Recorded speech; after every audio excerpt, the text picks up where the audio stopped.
ketika gadis cantik bisu rela menikah dengan pria tampan berhati dingin demi kebahagiaan keluarganya. Hingga selama bertahun-tahun, ia tak pernah berhubungan suami istri karena tak pernah merasakan getaran cinta selama hidup bersama. Gadis cantik ini bernama Hee-ju, seorang wanita yang bekerja sebagai juru bahasa isyarat di sebuah media. Sekilas ia sangat sempurna karena selain cantik, kepribadiannya pun sangatlah lembut. Namun sayang, ia tak bisa berbicara. Ia memiliki suami yang tidak mencintainya karena hanya terikat pernikahan kontrak. Keduanya sebenarnya sudah menikah selama 3 tahun, namun hidup seolah tak pernah bersama. Pekerjaan sang suami yang bernama Saan adalah seorang juru bicara dalam pemerintahan, sehingga ia harus banyak tampil dan dikenal masyarakat luas. Rupanya alasan Saan merahasiakan pernikahannya karena pada awalnya ia seharusnya menikah dengan kakak Hee-ju yang bernama Hong In-ah. Dalam pernikahan, Hee-ju hanya dijadikan Sandra sebagai pengantin pengganti. Ia bahkan diminta untuk menandatangani perjanjian pranikah, yakni dilarang meminta cerai dan melakukan hal-hal yang tidak disukai suami dan keluarganya. Hal tak terduga pun terjadi di saat Hee-ju selesai bertemu dengan mertua dan ibunya. Saat di perjalanan, mobil yang ia gunakan tiba-tiba saja tak bisa dikendalikan. Kecepatan mobil terus meningkat, radio berbunyi sendiri, sampai-sampai ia kesulitan untuk menyetir di tengah derasnya hujan. Ingatannya kembali ketika Hee-ju menerjemahkan sebuah kabar terjadinya peretasan pada sebuah mobil. Dan semua ciri-ciri peretasan mobil yang dirinya tahu dialaminya saat itu juga. Dengan cepat ia mencari jalanan lenggang dan sepi. Seorang pria mulai mendekatinya yang terlihat menggunakan jas hujan, topi, dan masker hitam. Wanita bisu ini pun mulai merasa panik dan berusaha mengunci pintu mobil, namun kembali terbuka oleh si peretas. Dengan mudahnya, si pria masuk ke dalam mobil Hee-ju dan berusaha menghubungi Saan. Ia mengancam akan menghabisi istrinya dan bahkan sudah menodongkan senjata ke leher Hee-ju hingga meminta tebusan. Namun hal yang diucapkan Saan justru di luar dugaan. Ia menyuruh si pelaku untuk menghabisi istrinya jika memang pelaku sedang menyekapnya. Terlebih selama ini, selain keluarga, tak ada yang tahu jika Hee-ju adalah istri dari Saan. Saat itu, Saan hanya menganggap ancaman tersebut sebagai bentuk penipuan di tengah isu politik menjelang Pilpres. 시체가 나오거든. 할 거면 빨리 해. Ketika Hee-ju mengetahui bahwa Saan sama sekali tak peduli dengan nyawanya, hatinya pun terasa sangat sakit. Ia bahkan berteriak seperti orang gila dan meminta penipu tersebut untuk menelpon suaminya lagi. Dan untuk pertama kalinya, Hee-ju yang selama ini disangka bisu ternyata bisa berbicara. Bahkan kalimat yang pertama kali keluar dari mulutnya adalah umpatan untuk suaminya sendiri. Seketika Hee-ju tak bisa menahan air matanya. Ia lalu menginjak pedal gas dengan kuat hingga mobil yang dikendarainya menabrak polisi tidur di hadapannya dan membuat mobil kehilangan arah sebelum berputar di jalanan dan akhirnya terperosok. Setibanya di rumah, Hee-ju yang masih merasa syok dengan kejadian yang baru saja menimpanya bergegas untuk membersihkan diri. Walau nyatanya Hee-ju selamat, namun ketakutan dan bayangan penculik itu masih terngiang di kepalanya. Apalagi saat bercermin, Hee-ju melihat pelipis dan lehernya yang terluka. Karena tak ingin siapapun mengetahui hal ini, ia pun segera memplester lukanya dan mengobatinya. Seusai melakukan konferensi pers, Saan bergegas pulang karena ia mulai cemas akan keberadaan istrinya. Setibanya di rumah, barulah ia bisa lega karena melihat Hee-ju dalam keadaan baik-baik saja dan sedang menyiapkan makan malam. Saan pun mengajaknya pergi dalam sebuah acara di Kedutaan Besar Inggris. Hee-ju sempat tak ingin datang, namun pada akhirnya ia mendampingi Saan bukan sebagai istri, melainkan sebagai penerjemah bahasa isyarat. 제 약점이니까요. Mendengar pengakuan itu membuat mood Hee-ju seketika memburuk. Untuk menenangkan diri, Hee-ju pun pergi ke toilet. Sementara Saan mendapatkan telepon dari penipu itu lagi. Dan kali ini ancaman sudah terdengar serius, bahkan membuat anak dari calon presiden itu ketakutan. Ia takut istrinya dalam keadaan bahaya yang saat itu tak tahu ada di mana. Percakapan antara Saan dan penelpon terus terjadi dengan sengit. Pelaku juga menceritakan tentang kondisi Hee-ju kemarin saat nyawanya hampir melayang. Namun Saan justru tak peduli pada istrinya sendiri. Ia lantas memberikan waktu sampai esok hari untuk mengambil keputusan dan percakapan itu pun diakhiri. Dari balik toilet wanita, tak disangka penelpon tersebut adalah Hee-ju sendiri. Ia rupanya bisa berbicara dan mengungkapkan semua rahasia suaminya melalui telepon dengan teknologi pengubah suara menjadi pria dan menggunakan nomor dari si pelaku penculikan. Mendengar semua rahasia pernikahannya yang diketahui oleh si penelpon, Saan merasa frustasi dan bahkan saking kesalnya ia meninju tembok sampai tangannya terluka dan berdarah. Rasa takut karena ekspresi suaminya mendadak berubah, Hiju pun hendak kabur saat ia keluar dari toilet. Namun ternyata Saan mengajaknya ke ruangan gelap dan bertanya apakah ada sesuatu yang Hiju sembunyikan darinya perihal kecelakaan yang dialami Hiju di malam sebelumnya. Setelah mengetahui jika sang istri benar-benar mengalami kejadian yang buruk, Saan pun merasa iba. Ditambah lagi saat ia memeriksa bagian leher dan pelipis Hiju yang terdapat bekas luka. Mulai saat itu, ia juga akan memperkerjakan pengawal pribadi agar keamanan Hiju tetap terjaga.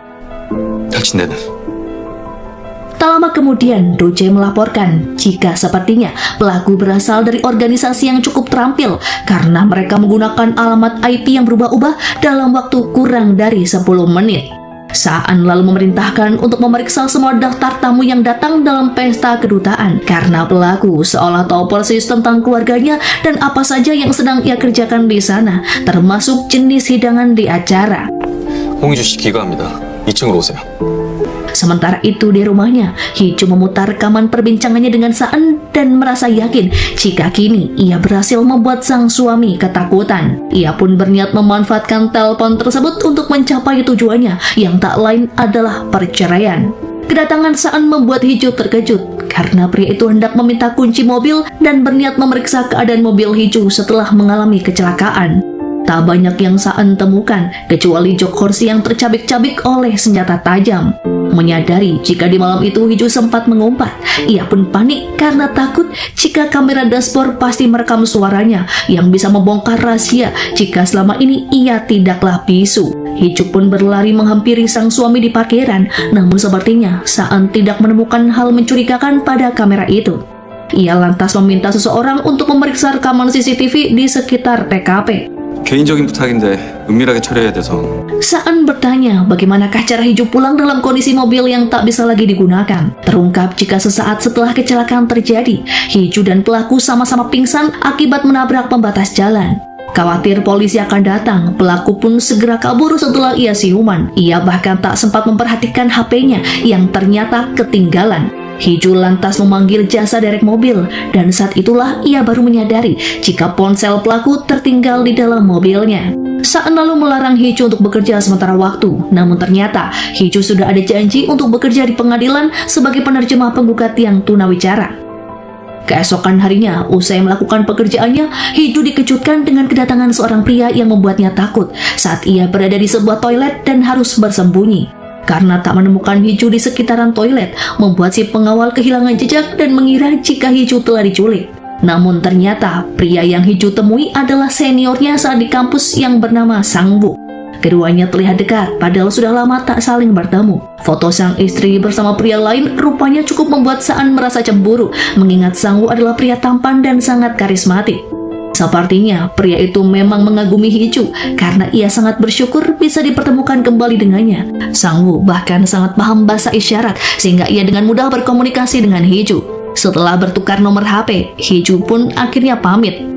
Saan sendiri sedang memeriksa rekaman CCTV yang ternyata tak banyak memberikan informasi karena ada beberapa sudut jalan yang tidak terekspos.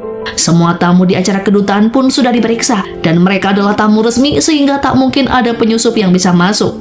Saan meminta Do Jae agar tak sembarang menyebarkan berita mengenai keadaan istrinya karena publik pun belum ada yang tahu mengenai sosok istrinya yang sampai saat ini masih Saan rahasiakan. Saat rapat, Saan sebenarnya masih terganggu dengan kedekatan antara istrinya dengan seorang pria. Ia pun mulai kepikiran untuk memberikan pekerjaan pada Hiju sebagai penerjemah di kantor kepresidenan. 대통령실 전담 수어 통역사 배치권. Setibanya di rumah, Hiju pun dibuat terkejut dengan kedatangan ibunya yang membawa ramuan tonik penyubur kandungan dan pakaian dinas malam. Sang ibu rupanya terus mendesak Hiju agar ia menjadi istri yang baik bagi Saan dan melayaninya dalam segala kebutuhan. Ia tak mau pernikahan Hiju kandas dan akan sangat berpengaruh bagi keuntungan bisnis kedua belah pihak keluarga. Padahal selama ini, nyatanya Hiju dan Saan tak pernah tidur bersama. Sebenarnya, jauh dalam lubuk hati Hiju, ia sangat ingin keluar dari pernikahan yang tak ubahnya bagaikan penjara. 인연이 뭐라는 거야? 잘 들어. Dengan menggunakan pakaian yang telah ibunya berikan, Hiju nekat menggunakan telepon milik pelaku untuk kembali menteror Saan. Ia bertindak sebagai pelaku seolah menginginkan sesuatu dari suaminya sendiri. Hicu kembali menghubungi Saan dan bertanya apakah Saan sudah menentukan pilihan dari ancaman sebelumnya. Saan pun dibuat penasaran mengapa pelaku bisa mengetahui tentang pernikahannya dengan Hicu. Karena sebenarnya tak ada yang tahu tentang fakta ini selain keluarga terdekat. Saan pun tak mau berkompromi lagi dengan si penelpon. Hicu sengaja mengirimkan foto seksinya agar Saan mempercayainya bahwa si pelaku mengetahui segala hal tentang kehidupan rumah tangga Saan dan bahkan sebuah tai lalat yang ada di paha wanita itu. Ia bahkan mengancam akan menyebarkan foto tersebut kepada publik. 벗겨본 적이 없는 거야? Setibanya di rumah, Hicu merasa khawatir jika Saan akan memeriksa tai lalat yang baru saja ia bahas. Namun ternyata Saan hanya ingin memberitahu tentang lowongan pekerjaan yang ada di kantor presiden. Saan menyebut jika Hicu ingin tetap bekerja, maka ia harus bekerja di sisinya. Saan teringat momen 3 tahun silam di awal-awal pernikahan yang sebenarnya Hicu sangat berusaha untuk melayaninya sesuai dengan anjuran sang ibu. Namun saat itu Saan terus mengabaikannya dan melarangnya untuk berpikir jika keduanya adalah suami istri. Hingga pada akhirnya, baik Saan dan Hicu bersikap dingin bagaikan orang asing meskipun tinggal dalam satu rumah. Keesokan harinya, Saan menunjukkan perubahan sikap. Ia bahkan menyiapkan sarapan dan bertanya tentang pria yang ditemui Hicu di pengadilan. 놓친 게 아니면 뭔데? 뭐 했는데? Sementara Saan masih dibuat sibuk dan frustasi karena berbagai analisa pelaku, mulai dari suara, kepribadian, dan segala catatan kriminal pun tak ada yang mendapatkan titik temu. Doce justru curiga mengapa si pelaku terlihat dengan mudah masuk ke mobil Hicu saat kejadian penculikan waktu lalu. Hicu sendiri terlihat mengunjungi ayahnya di panti jompo. Pria itu diketahui mengalami demensia semenjak ditinggal oleh istrinya yang memilih pria kaya untuk dinikahi. Hicu juga menyesal mengapa ayahnya tak pernah mempertahankannya dan membiarkan ibunya berselingkuh hingga ayahnya pun mengidap gangguan mental. Di suatu malam, Hicu kembali menghubungi Saan, namun pria itu memintanya untuk menghubunginya dalam 5 menit lagi. Hingga beberapa menit bahkan jam kemudian, Saan tak bisa dihubungi yang membuat Hicu khawatir hingga ia tak bisa tenang. Setibanya di rumah, ia pun memastikan keadaan Saan, namun ternyata suaminya belum juga pulang. Menjelang dini hari, Hicu ketiduran di sofa untuk menunggu kepulangan suaminya. Selama di kantor, pikiran Saan tak fokus, terutama ketika ia mendapatkan telepon dari pelakunya. Di saat tim Saan sedang melacak si penelpon, mereka kedatangan pria mencurigakan dengan membawa paket makanan yang ternyata berisi bahan peledak yang seketika menghancurkan satu lantai gedung. Beruntungnya, kejadian itu tidak merenggut korban jiwa, sementara Saan dilarikan ke rumah sakit. Keesokan harinya, ia pun mengecek keadaan sang istri lewat pengawalnya dan menyebut jika keadaan Hicu baik-baik saja. Dari rekaman CCTV, Saan pun berniat mencari tahu siapakah pelakunya. Doce melarang Saan untuk melaporkan insiden ini pada polisi untuk menghindari pemberitaan di media. Dalam keadaan masih terpasang infusan, Saan pun nekat memaksa pulang. 어쩌시려고요? 경찰은 대변인이 명받는 건 모릅니다. 그래서 Sementara itu, Hicu yang sedang menonton televisi dibuat terkejut dengan pemberitaan ledakan yang terjadi di kantor suaminya. Melihat Saan pulang dalam keadaan lusuh dan terluka, membuat Hicu merasa terkejut dan seketika gemetaran. Apalagi setelah Saan terus memojokkannya dan bertanya tentang kejanggalan-kejanggalan yang terjadi di dalam rumah tangganya akhir-akhir ini. Ia pun hendak memeriksa tai lalat Hicu untuk menemukan adanya petunjuk. Sebenarnya, siapakah pelakunya? Ia pun curiga apakah benar si penelpon merupakan seseorang yang pernah menyentuh Hicu sebelumnya. Namun Hicu menolak saat roknya disingkapkan dan mengalihkan pertanyaan dan membahas mengenai keadaan suaminya pasca menjadi korban ledakan. Hicu pun merasa dilema apakah ia harus mengakui jika dirinya lah yang mengirim foto tempo hari. Namun ia pun tak tahu mengapa kini keadaannya justru semakin rumit. Hicu memilih tetap bungkam dan berpura-pura tak paham dengan maksud Saan yang ingin melihat bagian tubuhnya untuk memastikan sesuatu. Saan pada akhirnya batal memeriksanya dan meminta maaf karena telah membuat Hicu tak nyaman. 뭘 보려는 건지 모른다 이거지. Tak lama kemudian, Doce pun menelpon dan menyebut jika pelaku ledakan sepertinya berhubungan dengan kasus pembakaran berantai yang selama 6 bulan terakhir menteror sekitar lokasi gedung. Sampai saat ini pun polisi juga masih melakukan pengejaran. Saan mulai curiga jika pelaku adalah 2 orang karena ledakan terjadi saat pria itu sedang menelponnya. Untuk berjaga-jaga, Saan lantas memeriksa HP sang istri apakah ada yang menyadapnya. Ia pun segera pergi dan meminta Hiju agar lebih berhati-hati selama di rumah. Hiju lalu mengambil HP pelaku dan menghapus foto yang kemarin ia kirimkan pada sang suami. Sementara itu, hubungan antara ibu Hiju dan besannya terlihat kurang akur. Keduanya datang untuk menemani suami masing-masing berlatih menembak. Ayah tiri Hiju bahkan membahas jika Saan adalah jubir yang sangat hebat dan berintegritas, yang sangat mirip seperti kakeknya yang bernama Ketua Pai. Berpindah di suatu tempat, seorang pria berusia 40 tahunan terlihat sedang mengolah ikan untuk disajikan santapan. Sepertinya ia memiliki hubungan dengan pelaku ledakan, karena dari sambungan telepon ia terdengar sedang membahas mengenai kejadian tersebut. Namun siapakah pria ini masih menjadi tanda tanya. Kembali pada Saan yang sedang memeriksa HP istrinya, ia pun tak sengaja membuka pesan sang istri dengan seorang pria yang tak lain adalah Sang Woo, yang mana saat itu Sang Woo mengirimi Hiju foto kebersamaannya dulu dengan teman-temannya ketika mereka berada di sebuah panti asuhan. Saan pun pada akhirnya tahu jika di hari ini Sang Woo mengajak Hiju untuk makan bersama. Saat di kantor, Sang Woo berdiskusi dengan tim program stasiun TV mengenai kejadian-kejadian misteri yang mungkin pernah Sang Woo alami untuk ditayangkan dan dibahas pada program terbaru mereka. Sekilas Sang Woo bercerita tentang sebuah panti asuhan tempat ia dibesarkan, mengingat ia anak yatim. 20 tahun silam, secara tak sengaja, Sang Woo mendatangi rumah megah di sekitar area panti asuhan yang merupakan milik keluarga kaya raya. Di sanalah ia bertemu dengan seorang bocil sepantaran asal kota Seoul. Meskipun perilaku bocah itu sedikit aneh, namun Sang Woo pada akhirnya berteman dan ia bermain bersama hampir setiap harinya. Hingga suatu ketika, ia melihat kejadian yang mengerikan di rumah tersebut yang membuatnya sangat terkejut dan memutuskan tak akan pernah kembali lagi ke rumah itu. Sang Woo tak sempat melanjutkan ceritanya karena jam kerjanya telah habis dan ia teringat jika ada jadwal makan bersama seseorang yang tak lain adalah Hiju. Setelah menerima laporan tentang bahan peledak yang digunakan pelaku, Sang An menuju ke restoran tempat istrinya akan janji temu. Suatu kebetulan, Yuri yang sedari dulu mengagumi Saan saat itu mengirimkan pesan untuk mengajaknya makan bersama. Saan langsung menyetujuinya dan mengajaknya bertemu di restoran yang sama dengan Hiju berada. Pada akhirnya, mereka berempat pun dipertemukan dalam kondisi yang sangat canggung, dan bahkan Saan sengaja meminta untuk satu meja bersama. Hiju tak bisa menyembunyikan perasaan malunya ketika sang suami menyapanya dengan lembut. Saat itu, Saan sedikit terusik ketika Sang Woo terlihat sangat perhatian pada istrinya dan bahkan memotongkan daging untuk Hiju dan sangat paham dengan bahasa isyarat. Demi mencairkan suasana, Yuri menyebut jika Sang Woo dan Hiju adalah teman masa kuliah. Ia juga penasaran bagaimana bisa Saan mengenal Hiju. Setelah perbincangan yang cukup dingin, Saan tak menyangka jika ternyata Sang Woo berprofesi sebagai seorang psikiater dan masih melajang. Hiju tak nyaman karena Saan justru menguntitnya. Di dalam toilet ia berkata jika di antara dirinya dengan Sang Woo tak ada hubungan apapun dan murni hanya berteman. Terlebih ia sudah sangat mengenal karakter Sang Woo. Mendengar Hiju yang seolah membela Sang Woo membuat Saan sedikit cemburu karena istrinya bahkan tak mengenal suaminya sendiri ataupun sebaliknya, padahal keduanya telah mengenal sejak 20 tahun silam. 좋은 사람이라고도 했고. 글쎄. Saat dilakukan olah TKP, Duce dan polisi pun dikejutkan dengan ledakan di tempat yang tak jauh dari gedung.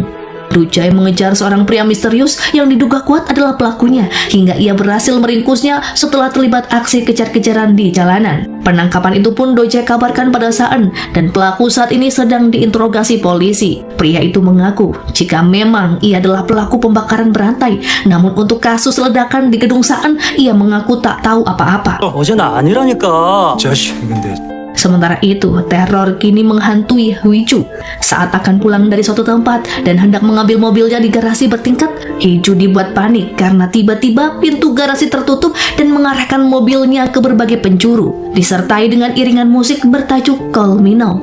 Setelah mengalami kejadian buruk, Hiju pun langsung membuka HP si pelaku bertepatan saat suaminya pulang bekerja. Saan rupanya hendak mengembalikan handphone milik Hiju. Saat sang suami sedang keluar rumah untuk membeli minuman, Hiju memanfaatkan momen itu untuk memastikan agar Saan segera meninggalkan dirinya. Saan justru bertanya, apakah alasan si pelaku yang menginginkan ia bercerai dengan sang istri. Ia pun semakin yakin jika pelaku melakukan teror untuk kepentingan orang lain dan sampai kapanpun ia takkan pernah menyerahkan Hiju padanya. 내가 홍희주를 정리하면 406이 얻는 건 뭡니까? Sesuai permintaan sang suami, Hee-ju setuju untuk melamar bekerja di kantor kepresidenan sebagai penerjemah. Ia bahkan menjamin jika tak ada kandidat lain yang lebih baik darinya. Di malam itu, Saan sengaja tidur di kamar Hee-ju dengan dalih ingin menjaganya karena ia memiliki firasat buruk. Meskipun sangat keberatan, namun pada akhirnya Hee-ju pun terpaksa membaringkan tubuhnya di sebelah sang suami. Keduanya pun saling menatap penuh gairah meskipun semalam tak terjadi hal yang intim.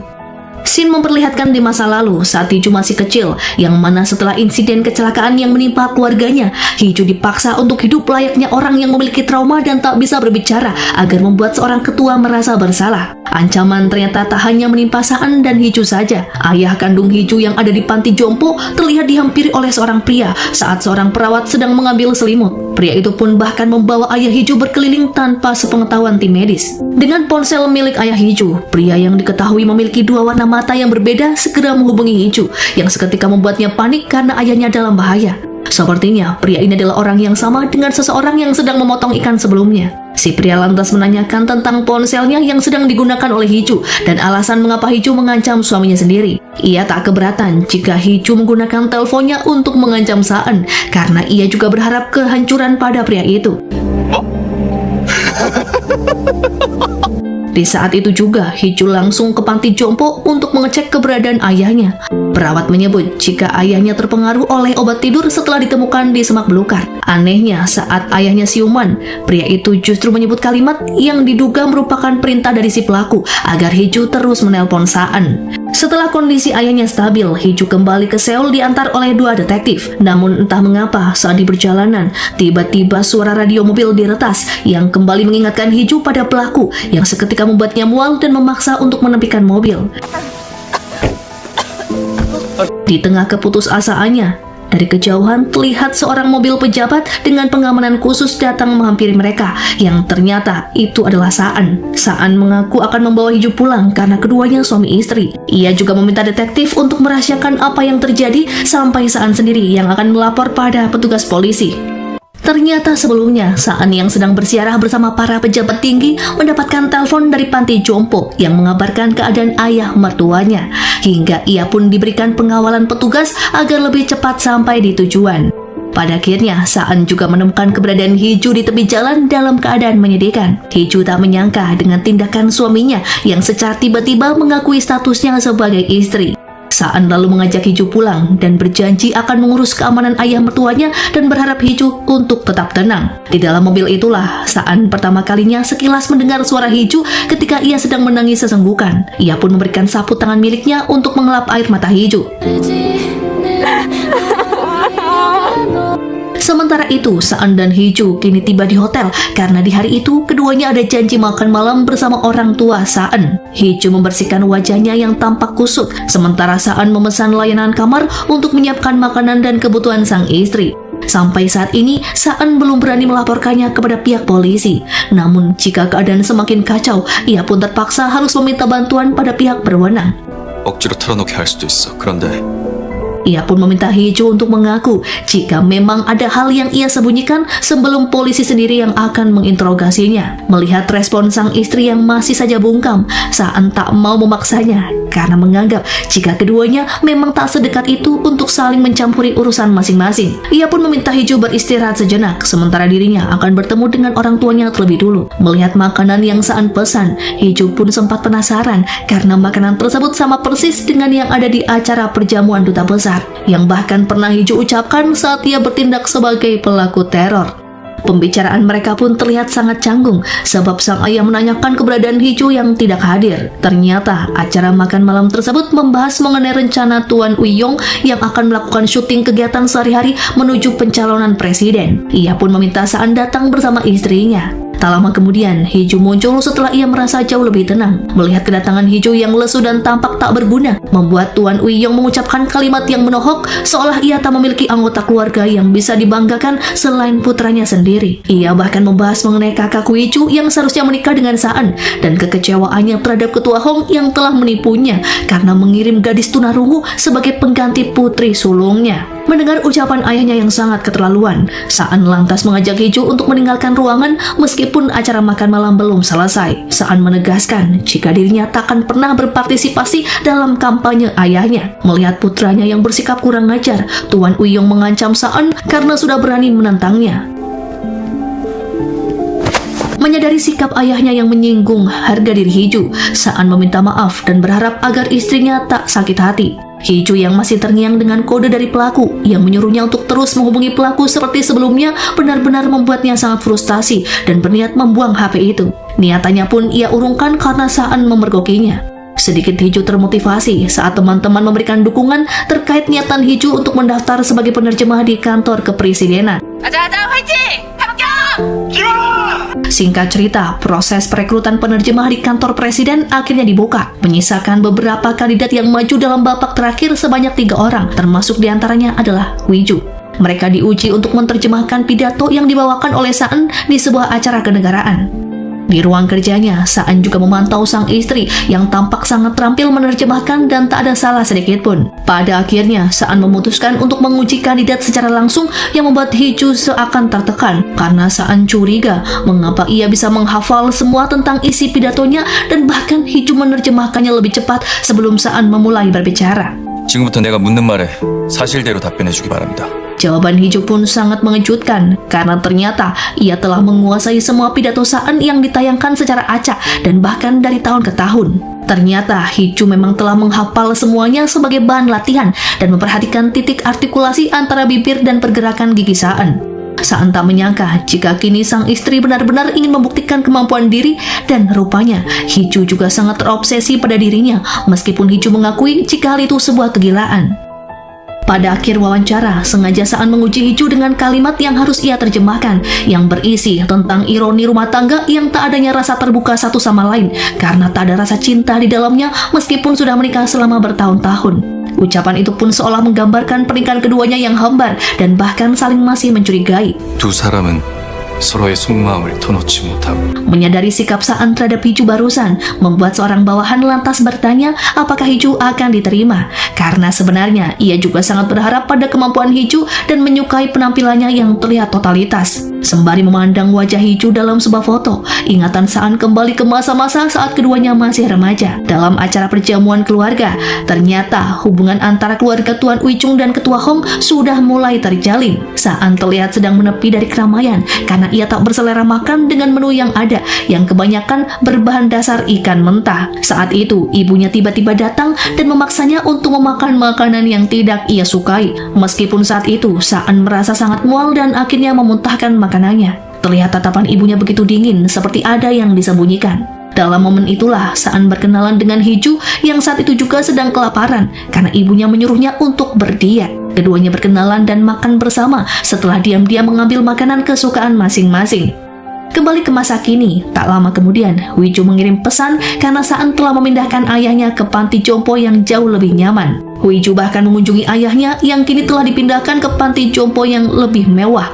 Dari ucapan ayahnya, Hiju yakin jika Saan baru saja berkunjung dan mengganti perban luka ayah mertuanya itu. 그 사람이 왔었어?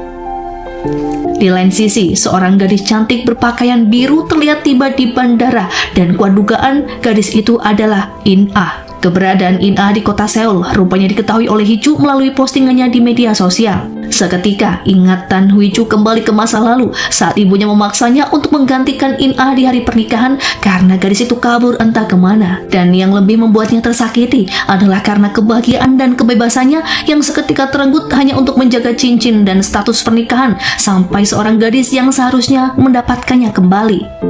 Setelah mengetahui kembalinya In-ah di Seoul, Hiju merasa jika ia harus menggunakan momen ini untuk membebaskan dirinya dari pernikahan yang sangat menyesakan dada. Hiju pun mengambil kembali HP pelaku dan merencanakan untuk menelpon Saan. Saan menyelidiki tentang Sang-woo dari seseorang yang tak lain adalah Yuri. Lewat sebuah telepon, pada akhirnya Saan tahu jika Sang-woo besar di panti asuhan, yang mana tempat tersebut tak asing baginya. Ia pun sempat curiga apakah Sang-woo adalah pelaku yang selama ini menterornya, karena orang tersebut sangat menginginkan perceraiannya dengan Hiju. Tak lama kemudian Saan mendapatkan telepon dari pelaku yang sebenarnya adalah Hiju. Saan mencoba bernegosiasi dengannya. Hal apakah yang akan Saan dapatkan jika ia melepaskan Hiju? Hiju pun seketika menjawab jika Saan akan mendapatkan kembali Inha sesuai dengan keinginannya. 처음부터 원한 건 홍이나였잖아. 홍이주는 Hiju pun tak menyangka, ternyata sebelum Inah pergi di hari pernikahannya, ia sudah bertemu dengan Saan untuk membuat kesepakatan. Dan kesepakatan itulah yang membuat Inha tak bisa menjadi istri Saan. Hiju pun segera mematikan ponselnya dengan perasaan panik dan menyembunyikan ponsel itu di bawah meja dapur. Setibanya di rumah, Saan memuji kinerja Hiju sebagai penerjemah di kantor presiden. Ia memintanya untuk menunggu hasil keputusan penerimaan. Hiju pun sempat bertanya-tanya dalam hati, apakah Saan belum mengetahui jika kini Inah sudah kembali. Esokan harinya, acara ultah perusahaan harian Changwon diadakan. Hiju yang datang saat itu justru mendapatkan amukan dari ibunya tentang kepindahan mantan suaminya ke panti jompo yang lain. Ia pun sangat marah ketika mengetahui jika Saanlah yang telah memindahkannya. Sang ibu mengancam Hiju untuk menjaga rahasia ini dari ketua Hong. 그게 무슨 자랑거리라고 들켜? 회장님 아시면 어쩌려고? Tanpa mau menanyakan apa yang terjadi pada mantan suaminya itu, ibu Hiju hanya meninggalkannya begitu saja. Rasa sakit hati Hiju seketika bertambah besar saat ia mendengar ucapan tamu lain yang terus menganggap Hiju sebagai bayangan Inah yang terlihat menyedihkan. Terlebih karena Hiju selalu muncul di setiap acara, namun seolah ia tak pernah dianggap keberadaannya. Padahal Inah sendiri belum pernah menampakkan diri semenjak ia menikah dengan Saan. Melihat suaminya sibuk melayani tamu wanita, Hiju memilih menyendiri di rooftop gedung dengan segelas wine.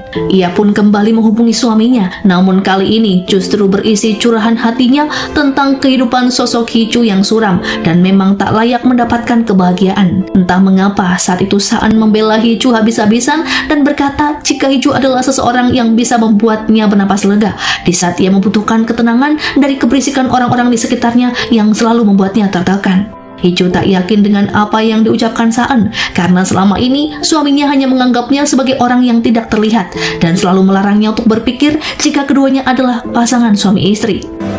근데 왜 홍이주를 투명인간 취급했어? Betapa terkejutnya Hiju karena saat itu Saan tiba-tiba ada di belakangnya dan menatapnya dengan penuh rasa curiga. Hiju sangat terkejut karena takut kedoknya sebagai penelpon teror selama ini akan terbongkar. Ia pun nyaris tergelincir saat akan turun dari kursi. Beruntungnya Saan gerak cepat dan menangkap Hiju ke dalam pelukannya.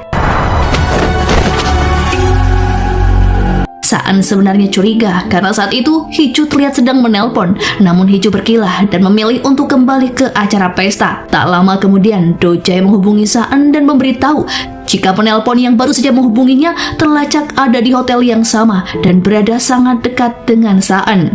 Seketika Saan khawatir jika kali ini peneror mengincar nyawa sang istri. Ia pun langsung panik dan mulai mengejar Hiju, bahkan ia nekat menggunakan tangga darurat.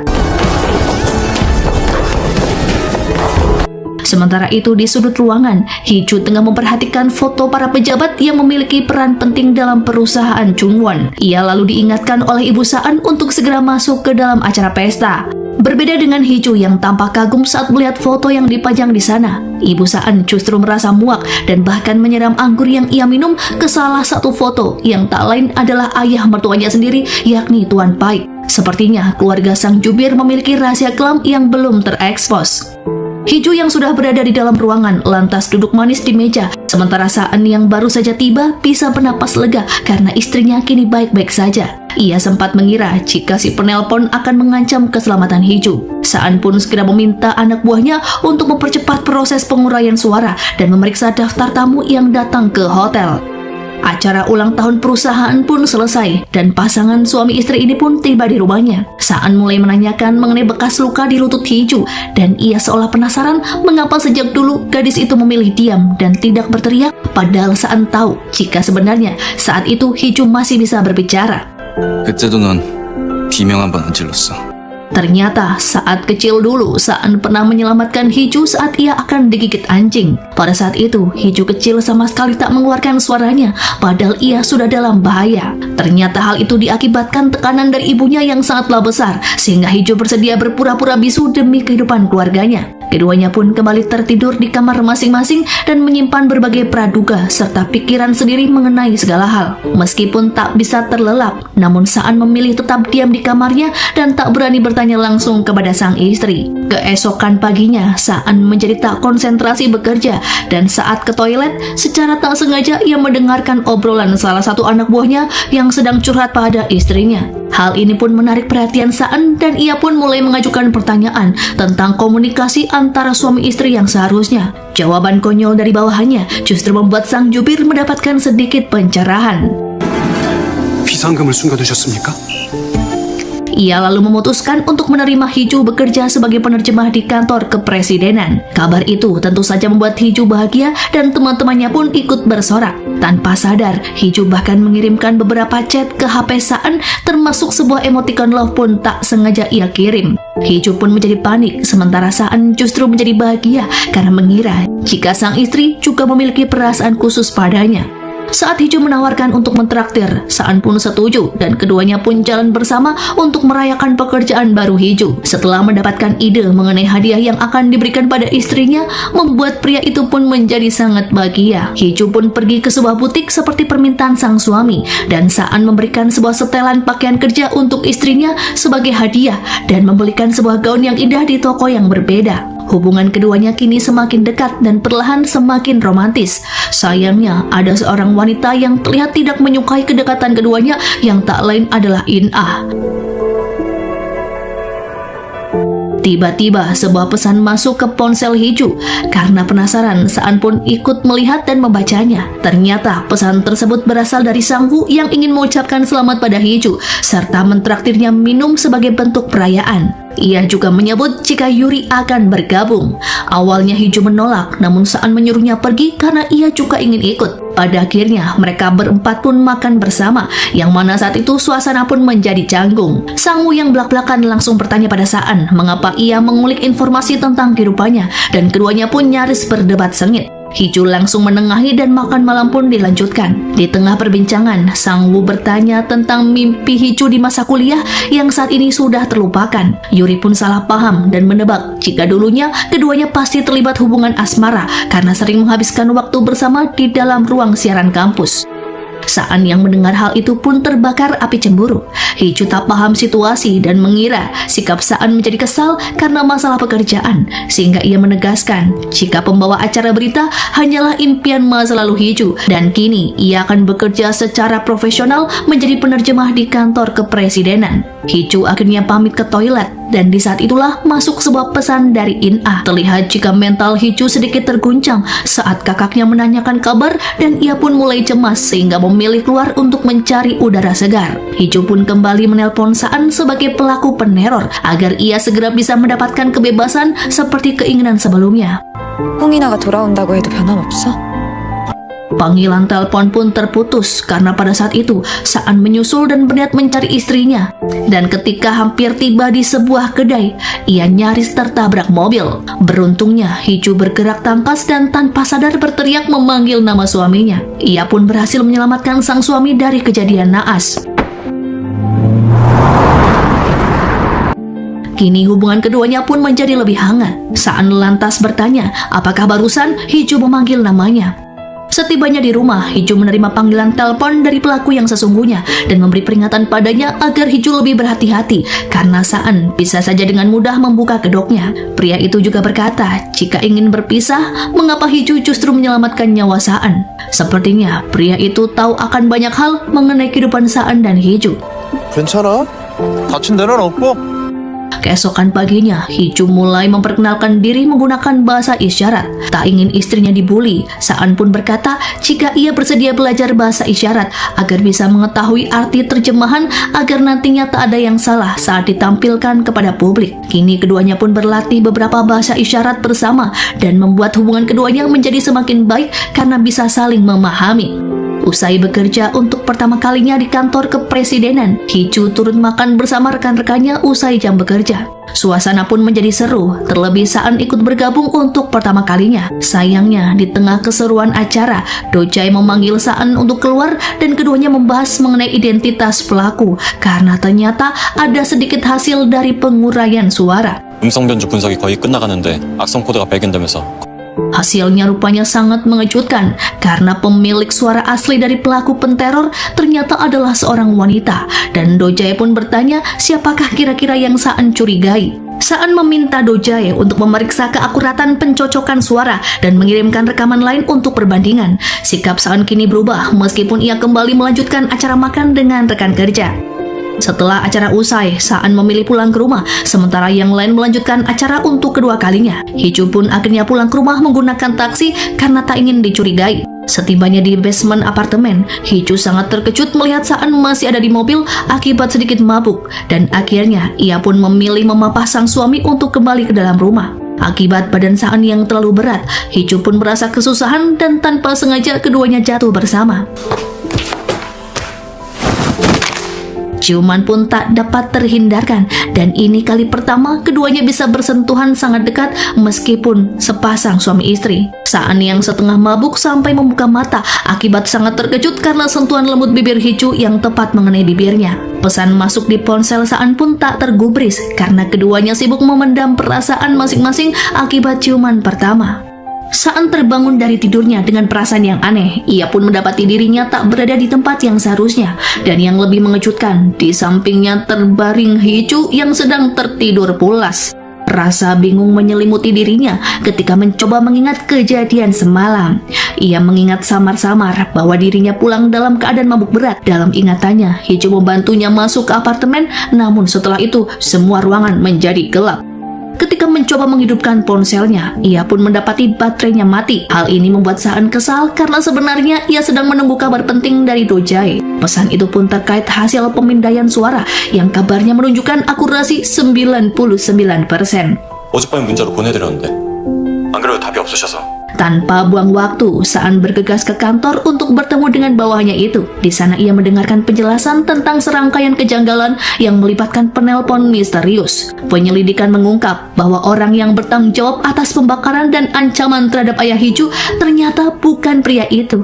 Fakta ini pun semakin membuatnya bingung, terutama karena semua petunjuk sebenarnya mengarah pada seseorang yang tak pernah ia duga, yang ternyata istrinya sendiri. Di tengah kebingungan, Saan menerima rekaman video yang menunjukkan interaksi Hee-ju. Ia pun merasa sulit mempercayai kenyataan bahwa Hee-ju mungkin terlibat dalam kasus ini. Sementara itu, Hee-ju sendiri tengah menghadapi masalah yang lain. Kakak tirinya yang tak lain adalah In-ah tiba-tiba menghubunginya dan meminta untuk bertemu. Meskipun berat, Hee-ju akhirnya menyetujui pertemuan itu. In-ah adalah sosok yang selalu menjadi sumber tekanan bagi Hee-ju. Kehadirannya kerap menghancurkan kebahagiaan keluarga mereka. Namun kali ini, kedatangan In-ah membawa kabar yang sangat mengejutkan. Setelah bertahun-tahun tuli akibat kecelakaan, In-ah berhasil mendapatkan kembali pendengarannya melalui operasi. Dalam pertemuan itu, In-ah mempertanyakan alasan Hee-ju yang masih berpura-pura bisu. Padahal kini sang kakak sudah bisa mendengar. 이제 말해도 돼. 입 다물고 있을 필요 없어. Hee-ju menjelaskan bahwa bukan dirinya yang memutuskan untuk tetap diam. Pertengkaran pun terjadi yang membuat Hee-ju memutuskan untuk pergi meninggalkan kakaknya. Namun sebelum berpisah, In-ah mengirimkan pesan yang mengejutkan. Dalam pesan itu, ia menyebut bahwa Paik Saan adalah seseorang yang meminta Hee-ju untuk menjadi pengantin wanita. Hal ini membuat Hee-ju semakin bingung. Sementara itu, Saan memanfaatkan momen ketika Hee-ju tak ada di apartemen untuk mencari ponsel yang ia curigai diduga istrinya untuk menelpon sebagai pelaku misterius. Sayangnya, upaya itu gagal karena Hee-ju pulang lebih cepat dari yang ia duga. Dalam situasi canggung itulah, Saan berusaha menutupi niatan aslinya dengan menggoda Hee-ju ketika ia menemukan pakaian di dalam laci. Namun kejadian itu justru memicu ingatan tentang malam sebelumnya, di mana ia dan Hee-ju sempat berciuman. Bingung dengan perasaannya sendiri, Saan memilih keluar dari rumahnya. Saat itulah panggilan dari penelpon teror kembali masuk. Lewat sambungan telepon, hubungan keduanya yang sebelumnya dingin kini mulai mencair. Hee-ju yang menyamar sebagai pelaku memanfaatkan kesempatan itu untuk mengungkapkan perasaannya. Sementara Saan tanpa sadar mulai membuka hatinya. Hubungan kontrak yang awalnya hanya formalitas perlahan berubah menjadi sesuatu yang lebih dalam. Ketegangan antara mereka akhirnya mereda, terutama saat mereka ikut acara liburan bersama tim penerjemah kantor kepresidenan. Meskipun demikian, kecemburuan sempat muncul ketika seorang rekan pria duduk di sebelah Hee-ju selama perjalanan. Saan bahkan dengan tegas meminta pria itu untuk pindah tempat dan tanpa ragu melempar kopinya ke kursi belakang. 커피는 Di tengah acara, Saan dan Hee-ju ditempatkan dalam satu tim untuk menyelesaikan berbagai tantangan seru. Mereka terlihat sangat berbeda dari biasanya, seolah melupakan status hubungan kontrak pernikahan. Bahkan, momen kebahagiaan keduanya disaksikan oleh rekan-rekan kerja saat keduanya saling berpelukan setelah menyelesaikan tantangan. Saan yang dikenal sebagai pribadi dingin bahkan membuat tanda cinta saat berfoto bersama Hee-ju. Namun kebahagiaan itu tidak berlangsung lama. Saat mendaki gunung bersama tim, insiden tak terduga pun tiba-tiba terjadi. Ketika mencapai puncak, kerumunan penggemar Saan membuat kekacauan. Hee-ju yang berada di barisan paling belakang terjatuh ke dalam jurang. Saan pun langsung panik dan mengerahkan tim SAR untuk mencarinya. Malam yang gelap menjadi kendala dan memperlambat pencarian.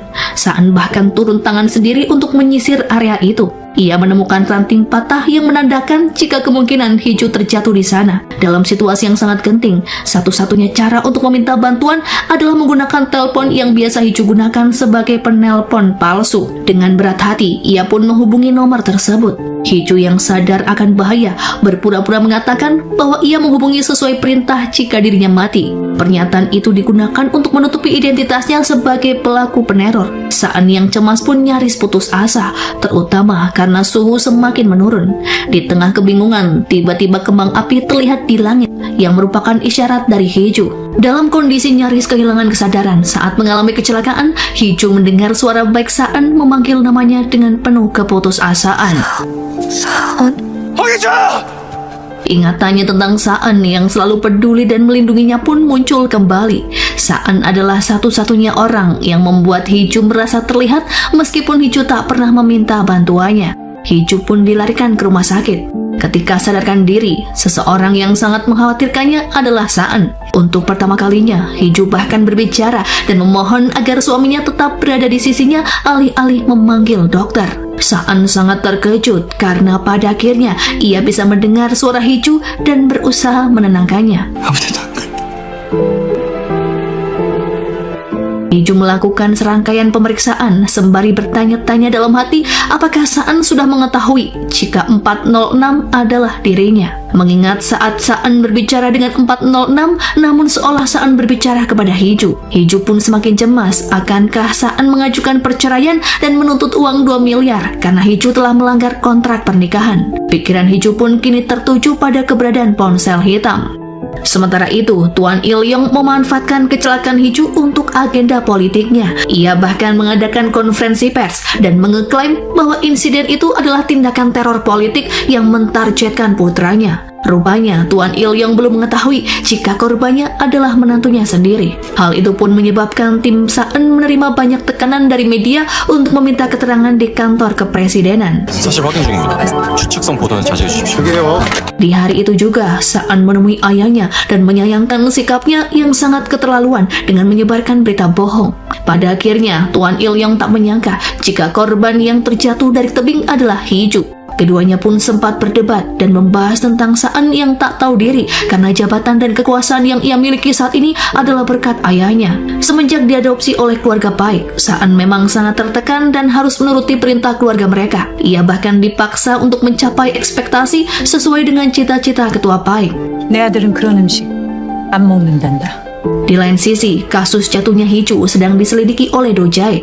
Namun sayang, tak ada kamera CCTV di sekitar lokasi dan ia pun sedang mengumpulkan para saksi. Saan menduga jika pelaku sebenarnya mentargetkan dirinya, namun karena gagal, kini pelaku mengincar Hee-ju. Saan mengira jika pelaku sengaja melacak keberadaan Hee-ju dan memberitahu lokasi Hee-ju terjatuh. Ketika kembali ke kamar, sikap Saan mendadak berubah sangat perhatian dan bahkan ia menggendong Hee Ju sampai ke atas ranjang. Di luar dugaan, Saan justru berkata jika ia sangat menyukai Hee Ju. Mendengar analisa Saan, Hee Ju pun sangat lega karena sepertinya suaminya belum mengetahui jika dirinya adalah 406. Sebelum pergi, Saan memberi Hong Ju ponsel baru dan berjanji akan membicarakan semua ini setelah Hee Ju pulih. Saat memeriksa tas, Hee Ju pun tampak tenang ketika HP hitam masih ada di genggamannya. Di sebuah salon, ibu Hee Ju bertemu dengan In-ah yang membuatnya sangat terkejut. In-ah rupanya datang dari luar negeri dengan membawa sejumlah informasi yang pernah dikirimkan ke meja kerjanya tepat sehari sebelum pernikahannya. Ia bahkan menuding jika ibu Hee Ju lah yang sengaja mengirimkan berkas tersebut agar pernikahan dibatalkan. Namun isi dari dokumen itu belum diketahui dan ibu Hee Ju bukanlah pengirimnya karena ia bahkan tak mengerti maksud ucapan In-ah. Di lain tempat, Sang-woo dan Yuri sedang membahas kasus anak hilang di panti asuhan tempat Sang-woo dibesarkan.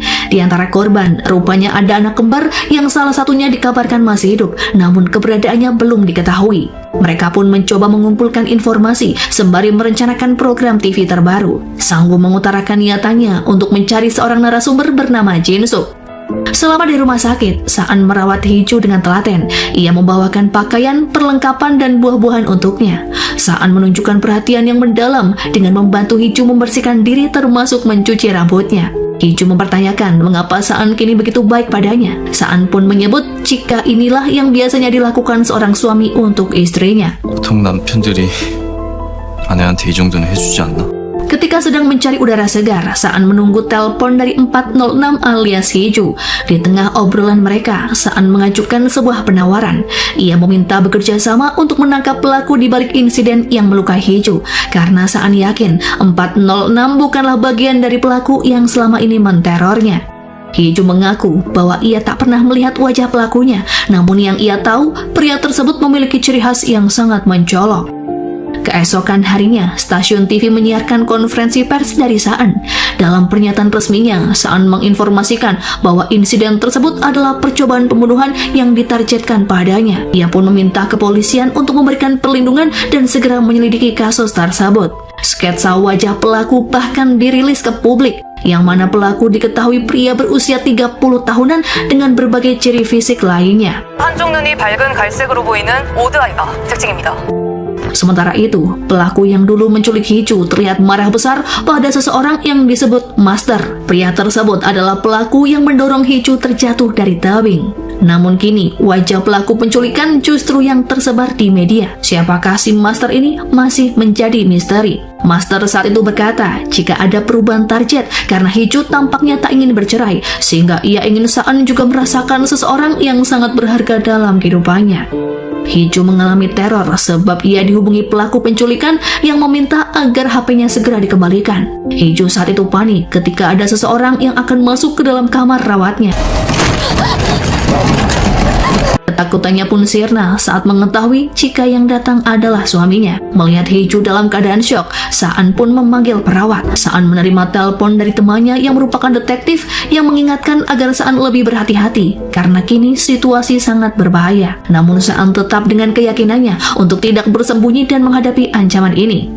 Saat terlelap, Hee Ju diam-diam mengambil ponsel hitam.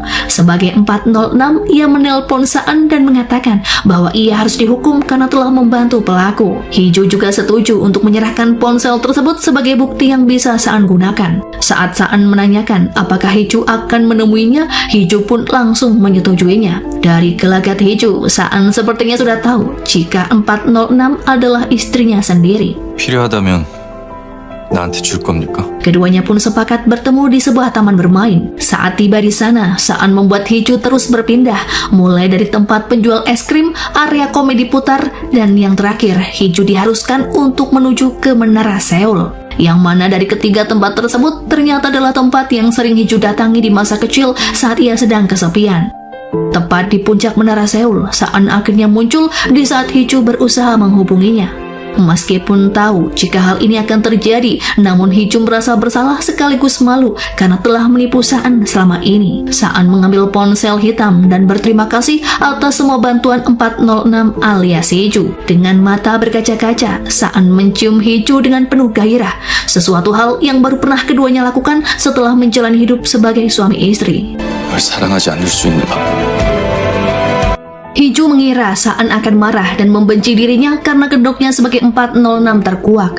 Ternyata Saan sama sekali tak mempermasalahkannya karena ia terlalu mencintai Hee-ju. 수고 많았습니다, 사공주. Keesokan harinya, ia pun menyiapkan sarapan untuk Hee-ju. Keduanya mulai terbuka satu sama lain tentang perasaan yang terpendam. Meskipun selama ini Saan terkesan dingin di hadapan Hee-ju, namun ternyata Saan justru menganggap jika rumah yang keduanya tempati sangatlah hangat. Terlebih ada Hee-ju yang merupakan tempatnya kembali yang membuat hatinya terasa damai. Hee-ju kemudian memberikan telepon hitam milik penculik yang selama ini ia gunakan. Namun Saan tak berniat menyerahkannya kepada polisi karena ia akan menyelesaikannya dengan caranya sendiri. Saan juga meminta Hee-ju untuk tetap diam di hadapan orang lain karena ia yakin masih ada kaki tangan pelaku yang berada di sekitar mereka. 그런 위치 곧 알아낼 거야. Keduanya pun merasa canggung saat Saan menanyakan di manakah baju seksi yang dulu pernah Hee-ju gunakan. Hingga pada akhirnya Hee-ju pun lega karena Saan mau memaafkannya. Sebaliknya, Saan merasa cemas apakah Hee-ju masih bisa menerimanya jika mengetahui ada rahasia besar yang selama ini ia tutupi. Di lain tempat, penculik memberitahu rekannya yang disebut Master jika ia gagal mengambil telepon di rumah sakit tempat Hee-ju dirawat. Di malam sebelumnya, penculik itu sebenarnya sempat menguntit Saan hingga ke dalam lift. Anehnya, ia merasa sangat iri dengan kehidupan dan kepopuleran Saan karena selain tampan dan cerdas, Saan diketahui memiliki aroma yang sangat harum. Selain ponsel hitam miliknya, penculik bahkan bertekad untuk merebut kebahagiaan yang Saan miliki. 내가 회수하고 싶은 거 그깟 폰 하나가 아니야. Sementara itu di rumahnya, Tuan Il-yong dan istrinya dibuat cemas karena Saan telah merilis ciri-ciri fisik penculik yang memiliki heterokromia, yang mana satu matanya memiliki warna yang berbeda jika terkena sinar matahari. Pria itu juga diketahui memiliki gangguan cemas dan tak dapat mengendalikan amarahnya. Ketika terbangun dari tidurnya, Hee-ju tak mendapati Saan ada di kamarnya yang membuatnya sangat panik. Namun ternyata itu semua hanyalah mimpi. Saan rupanya masih terlelap di ranjang hingga ia pun terbangun karena menyadari ada Hee-ju di hadapannya. Hingga keduanya pun berpelukan. Selama ini, Hee-ju sebenarnya mendambakan jika dirinya dan Saan bisa seperti pasangan pada umumnya yang bisa bebas bepergian kemanapun tanpa banyak orang yang mengenali. Saat itu Hee-ju pun mengaku jika ia memang semakin jatuh cinta pada Saan saat pria itu untuk pertama kalinya mengakui jika Hee-ju adalah istrinya. Kemesraan keduanya pun terhenti saat anak buah Saan menelpon dan memintanya untuk datang ke kantor. 대표님, 쉬시는데 죄송합니다. 무슨 일입니까? Dari keterangan Do-jae, Saan mendapatkan lokasi pelaku di daerah Gyeonggi. Ia pun segera menuju ke lokasi yang ternyata adalah sebuah villa. Sementara Sang-woo berada di panti asuhan untuk melakukan kegiatan sosial seperti yang seringkali ia lakukan. Seorang pengelola bertanya apakah Sang-woo sudah mendapatkan kabar tentang teman-temannya yang dulu menghilang di panti. Sang-woo pun mengundang Hee-ju ke panti asuhan karena Hee-ju memang sering mengunjungi tempat itu. Setelah menerima video yang aneh dari anonim, Hee-ju pun menanyakan tentang kasus menghilangnya anak panti puluhan tahun silam. 보육원 아동 실종 사건이라고 하지 않았어요? Kembali pada Saan yang datang ke sebuah villa yang berada di tengah hutan. Namun saat itu tak ada satu orang pun kecuali sebuah ruangan yang memutar video tentang kasus anak hilang di panti, serta tuduhan bahwa Saanlah yang menculik dan menghabisi anak-anak tersebut. Saan pun dibuat bingung dengan apa yang terjadi. Hingga pada akhirnya saat akan pulang, ia melihat Hee-ju berada satu mobil dengan Sang-woo di depan villa yang seketika membuatnya sangat panik. Karena sudah petang, Sang-woo hanya menunjukkan pada Hee-ju tentang villa yang dimaksud dan berniat mengeceknya di lain kesempatan. Saan berusaha menelpon Hee-ju yang membuat Sang-woo curiga jika sebenarnya Hee-ju bisa berbicara. 나 말고도 또 아는 사람이 있나 보다.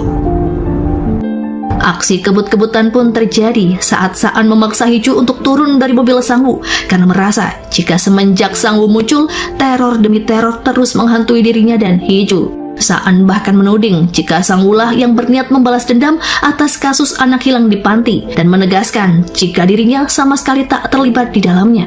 Sebenarnya, Sang Wu pun dibuat bertanya-tanya mengapa Saan justru mencurigainya. 당신이야말로 이 일에 왜 그렇게 관심이 많은 건데? Saat dalam perjalanan pulang, keduanya pun bertengkar karena Hiju seolah ingin mencari tahu tentang Saan melalui Sang Wu.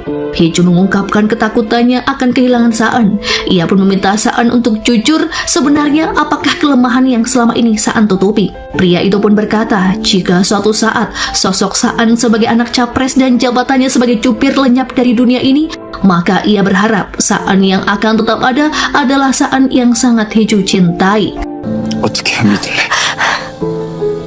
Di waktu yang bersamaan, saat di kantor, Il-yong mendapatkan banyak karangan bunga di kantornya, yang mana karangan bunga itu bertuliskan kata sindiran jika Saan telah melakukan sebuah kejahatan. Il-yong menuding jika semua ini adalah ulah putri kandung Tuan Hong yang tak lain adalah In-ah. Sementara itu, In-ah menemui ayahnya yang cukup membuatnya terkejut karena selama ini In-ah tak merencanakan kepulangannya. In-ah lalu mempertanyakan asal-usul Saan yang bukan anak Tuan Il-yong. Ia bahkan menuding ayahnya sudah mengetahui hal itu sehingga sengaja tak berbuat apa-apa saat In-ah membatalkan pernikahan. Ia pun curiga jika sang ayah memiliki perjanjian dengan Tuan Il-yong. In-ah menanyakan alasan sang ayah yang tidak mengusut kasus kecelakaan yang dulu menimpanya saat masih kecil. Seolah memang ada seseorang yang menekan ayahnya untuk menutup kasus tersebut.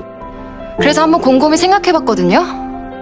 Berpindah di kantor kepresidenan, tiba-tiba saja ada sebuah pesan dari pria misterius. Pesan tersebut berisi bahwa dia masih hidup. Setelah dilacak, nomor tersebut berasal dari sebuah toko alat pancing di sebuah pinggiran kota. Tanpa pikir panjang, Saan langsung pergi ke lokasi toko alat pancing.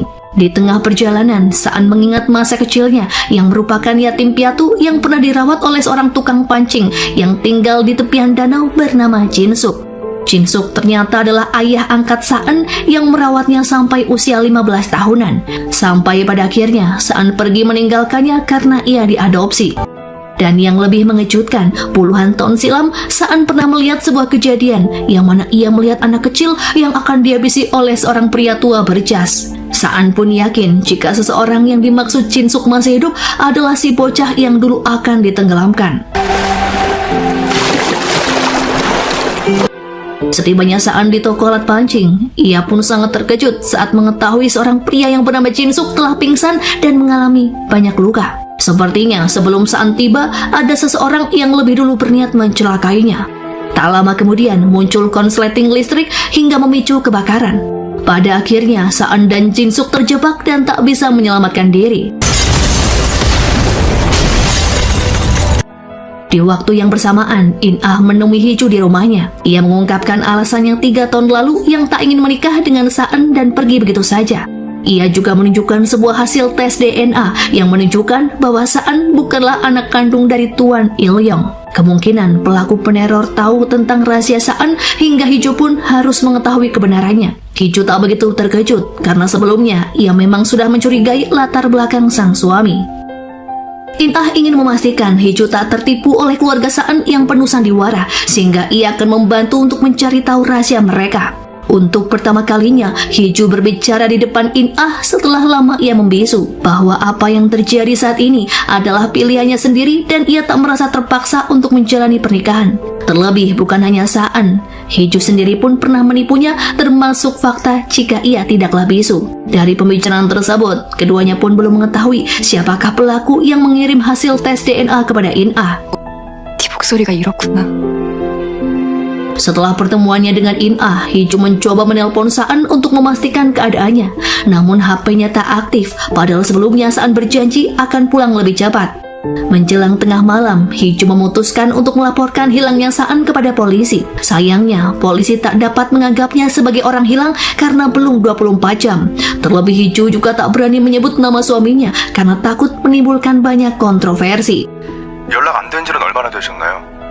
Tak ada pilihan lain, Hiju mendatangi orang tua Saan untuk meminta bantuan. Ketika berbicara dengan keluarga Paik, sang ayah sangat terkejut mendengar Hiju yang bisa berbicara. Sementara ibu Saan tampak tenang, seolah-olah ia sudah mengetahui sejak lama. Dari pertemuan itu, Hiju dengan tegas mengatakan bahwa ia sudah mengetahui sebuah rahasia jika Saan bukanlah anak kandung mereka. Saan hanyalah diadopsi untuk menggantikan putra mereka yang sedari dulu tak diketahui keberadaannya. Tak ingin membuat keributan, ibu Saan menyuruh asistennya untuk mencari keberadaan Saan. Saat hendak pulang, seorang sekretaris menghampiri Hiju dan membahas tentang anak kandung keluarga Paik yang memiliki kondisi mata yang berbeda warna. Mendengar hal itu pun Hiju teringat tentang pria yang pernah menculiknya. Ia menduga bahwa orang yang kini sedang menculik Saan kemungkinan adalah orang yang sama, yang tak lain Saan asli yang mereka kira sudah meninggal. Tak lama kemudian Hiju mendapatkan kabar dari Sangwoo bahwa Saan telah ditemukan dan berada di rumah sakit. Ternyata sebelumnya, Sangwoo juga datang menemui Jin-suk di toko alat pancing karena ingin memintanya untuk menjadi narasumber. Ia yang sempat berpapasan dengan Saan segera putar arah dan pada akhirnya menemukan Saan dan Jin-suk dalam keadaan nyaris terbakar. Berkat bantuan Sangwoo, keduanya pun berhasil keluar dengan selamat. Namun Saan mengalami pingsan karena terlalu banyak menghirup asap. Sangwoo tak tahu mengapa Saan ada di tempat tersebut dan ia pun menyerahkan HP Saan kepada Hiju. 그리고 너하고 백상 씨가 어떤 관계인지. Di bawah alam sadarnya, kenangan masa lalu Saan mulai muncul, terutama saat ketua Paik menghabisi cucunya sendiri alias Saan asli karena diketahui memiliki gen psikopat. Semenjak kecil, Saan asli kerap menyiksa hewan dan bahkan tak segan menghabisi anak-anak panti dengan dalih mengajaknya bermain di villa yang letaknya tak jauh dari panti asuhan. Saan kecil yang menyaksikan kejadian itu pun dipaksa oleh ketua Paik untuk menggantikan posisi Saan asli sebagai cucunya. Tak lama kemudian, Saan sadar yang membuat Hiju merasa sangat lega. 괜찮아요? 정신 좀 들어요? Sementara itu, pelaku penculikan Hiju mendapatkan telepon dari master dan melarangnya untuk berulah tanpa sepengetahuannya, termasuk membakar toko alat pancing. Sementara itu, orang tua Saan belum menjenguk putranya ke rumah sakit karena mereka memiliki adegan syuting memasak untuk menunjukkan citra keluarga capres yang sangat harmonis. Tuan Il-yong bahkan sengaja menghadirkan Hong In-ah dan memperkenalkannya pada wartawan untuk pertama kalinya. Namun sebenarnya, In-ah justru ingin mempermalukan Il-yong dan berniat membuka identitas Saan yang sebenarnya. In-ah bahkan menyudutkan Il-yong dengan pertanyaan seputar masa kecil Saan yang tidak diketahui oleh Tuan Il-yong. Pertanyaan In-ah membuat suasana menjadi tegang dan ayah Saan pun segera menghentikannya dengan alasan bahwa In-ah sedang mabuk hingga berbicara sembarangan. 이래서 이 낮술이 위험하다. 술 도약한 애가 대낮부터 이게 무슨? Di tengah situasi yang pelik, sebuah paket misterius tiba-tiba datang yang diketahui berisi bangkai ikan. Melihat isi paket tersebut, ibu Saan langsung keluar ke depan rumahnya untuk mencari putra kandungnya karena meyakini jika paket tersebut dikirim oleh Saan yang asli. Ia pun nekat mengemudikan mobil dengan kecepatan tinggi untuk mengejar Saan asli dan mengantarkannya pada rumah tua di tempat terpencil. Kembali pada Saan dan Sangwoo di rumah sakit, ia pun mendapat kabar bahwa Jin-suk belum sadarkan diri dan masih ada di ruangan ICU. Ia memohon pada Sangwoo untuk membantu penyembuhan Jin-suk karena Jin-suk adalah orang yang telah membesarkannya. Saan juga berkata jika Jin-suk bisa memberikan sebuah petunjuk tentang kasus hilangnya anak panti serta teror yang selama ini ia alami. Sangwoo masih penasaran apakah hubungan antara Saan dengan Hiju, namun Saan hanya menyebut jika Hiju adalah satu-satunya wali baginya. 내 유일한 가족이 보호자입니다. Di malam itu, Saan diberi kabar jika ayah angkatnya sudah siuman. Jin-suk mengaku jika dulunya saat ketua Paik mengira cucunya telah tewas dan memerintahkan Jin-suk menguburnya, Jin-suk ternyata mendapati Saan asli masih hidup. Jin-suk pun merasa tak tega dan sejak saat itulah ia memutuskan untuk membesarkan Saan asli tanpa sepengetahuan ketua Paik. Tapi ternyata seiring berjalannya waktu, karakter psikopat Saan tak bisa dihilangkan dan justru semakin menjadi-jadi. Puncaknya di malam kebakaran, Saan asli hendak menyerang Jin-suk karena Jin-suk melarangnya untuk mengusik kehidupan Saan. Mendengar pengakuan ini, Saan pun tercengang, namun ia tak bisa menyalahkan Jin-suk karena menyadari posisi Jin-suk saat itu sangat dilema. 같은 마음으로 내치지 못하셨겠죠. Keesokan harinya, Saan tak bisa menghubungi Hiju karena ternyata istrinya sedang ada di kantor polisi untuk memberikan bukti berupa HP hitam agar polisi membantu mereka untuk menangkap Saan yang asli. Hiju akhirnya membongkar penyamaran Saan selama ini. Namun ia tak merasa menyesal meskipun pria yang sangat ia cintai menggunakan identitas orang lain. Hiju ingin melindungi Saan dan tak mau ia terluka. Keduanya pun kembali ke rumah sakit, yang mana Hiju menemani Saan beristirahat di ranjang yang sama. Setelah diizinkan pulang, Saan sangat terkejut karena bawahannya di kantor hendak menjenguknya. Di waktu yang bersamaan, Hiju masih berada di dalam kamar rawat bersamanya. Mereka rupanya hendak mengirimkan naskah pidato Saan yang harus dilakukan di hari itu juga sebagai cubir kepresidenan. Sementara Hiju terlihat mendampinginya menggunakan bahasa isyarat. Setelahnya, Saan segera menuju ke sebuah gunung sesuai arahan Jin-suk, tempat di mana ketiga anak yang hilang puluhan tahun silam dimakamkan. Ternyata saat itu, Jin-suk mengaku jika ia hanya menjalankan perintah dari ketua PAI. Tak lama kemudian, Saan mendapatkan informasi dari seorang detektif bahwa ada anak panti asuhan yang hilang yang ternyata memiliki saudara kembar. Di luar dugaan, nama saudara kembar dari korban yang hilang itu adalah Do-jae, yang tak lain asisten Saan sendiri. Padahal sebelumnya, Saan justru mempercayakan Hiju pada Do-jae untuk mengantarkannya pulang. Do-jae menculik Hiju dengan cara memasukkan obat penenang ke dalam minumannya. Saan yang menyadari Hiju dalam bahaya pun terus menelponnya. Saan yakin jika Do-jae selama ini salah sangka terhadapnya dan berniat membalas dendam atas kematian saudara kembarnya karena mengira jika Saan saat ini adalah seorang psikopat. Hiju pun dibawa ke sebuah tempat dalam keadaan tak sadarkan diri. Seolah tak percaya jika Do-jae ternyata mengkhianatinya, Saan terus menelpon bawahnya itu, namun Do-jae sengaja mengabaikannya. Ia yang awalnya berniat mencelakai Hiju, kini akhirnya tahu jika atasannya yang selama ini ia benci ternyata adalah Saan palsu, karena Saan yang asli kini ada di hadapannya. Do-jae pun merasa tertipu karena selama ini Saan asli mengaku memiliki tujuan yang sama dengannya, yakni membalas dendam. Dong-jae baru mengetahui fakta tersebut saat di malam kebakaran ia juga mendatangi rumah Jin-suk dan melihat sendiri bagaimana kekejaman Saan yang asli. Ia yang selama ini salah paham rupanya sengaja menculik Hiju untuk memancing kemunculan Saan asli. Dengan sebilah tongkat bisbol, Do-jae menyerang Saan asli, namun ternyata ia tak cukup kuat melawan keberingasan sang psikopat. Dong-jae dihajar habis-habisan oleh Saan asli hingga ditenggelamkan ke danau. Di waktu yang bersamaan, Saan menuju ke lokasi yang dikirimkan oleh Saan asli yang mengajaknya berduel. Saan yakin jika nyawa Hiju kini juga dalam bahaya. Ketika Saan tiba di sana, ia mengira jika Hiju berada di dalam tas besar di atas perahu. Betapa terkejutnya Saan karena ternyata ia malah mendapati tubuh Do-jae yang nyaris tewas dengan luka di sekujur tubuhnya. Tak jauh dari tempat tersebut, terdengar suara derung mobil yang mana Saan asli bersiap membawa Hiju kabur. Hiju yang sudah siuman lalu menjambak Saan asli hingga mobil itu pun berhenti. Hiju segera berlari ke arah Saan dan berhasil selamat. Melihat tampang Saan yang kini berubah 180 derajat, membuat Saan asli mencibirnya. Jika dulunya, Saan hanyalah pemuda miskin yang hanya bisa memancing dengan tangan kosong. Saan pun semakin naik pitam dan berkata jika ia tak membutuhkan semua yang ketua PAI berikan padanya. Insiden itu pun berakhir saat Do-jae berusaha melindungi Saan yang saat itu akan ditikam dengan sajam. Tak lama kemudian kepolisian pun datang, namun sayang Saan asli berhasil meloloskan diri. Do-jae dan Saan pun dibawa ke rumah sakit.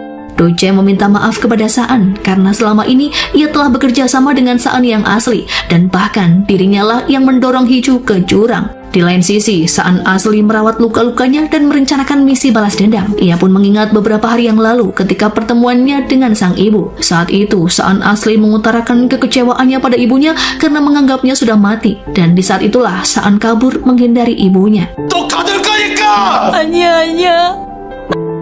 Keesokan harinya, media mengumumkan bahwa Do-jae bersengkongkol dengan penculik yang menteror Saan. Saat ini, rumah Do-jae bahkan digeledah oleh pihak polisi.